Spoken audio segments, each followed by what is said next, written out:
En 1181, fils d'un très riche marchand de tissus à Assise en Italie, François rêve d'une très belle ville, dépense beaucoup d'argent, organise de belles fêtes et participe à de brillants exploits.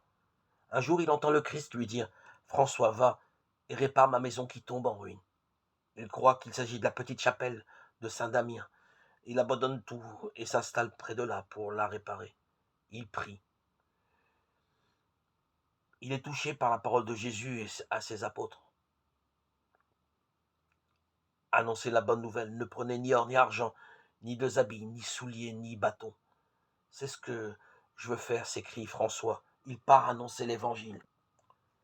D'autres jeunes viennent le rejoindre pour vivre en frères avec lui. Sur les routes, ils ne sont pas seuls à prêcher la pauvreté. D'autres hommes pauvrement vêtus comme eux critiquent violemment les évêques, les prêtres qui sont plus préoccupés de leur propriété que de l'évangile. Ils vont même jusqu'à dire que l'Église n'est pas la vraie puisqu'elle ne vit pas comme le veut Jésus. Ce sont les Vaudois et les Cathares. Ils exagèrent et tombent dans l'erreur. Les Cathares disent que le corps et la vie même sont mauvais, pas seulement la richesse.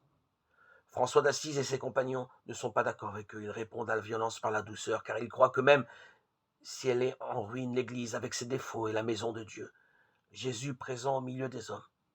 Ils annoncent que Dieu est bon, que la création est bonne, que le corps est bon, puisque Dieu lui-même s'est fait homme. Ils aiment à chanter la joie de Dieu.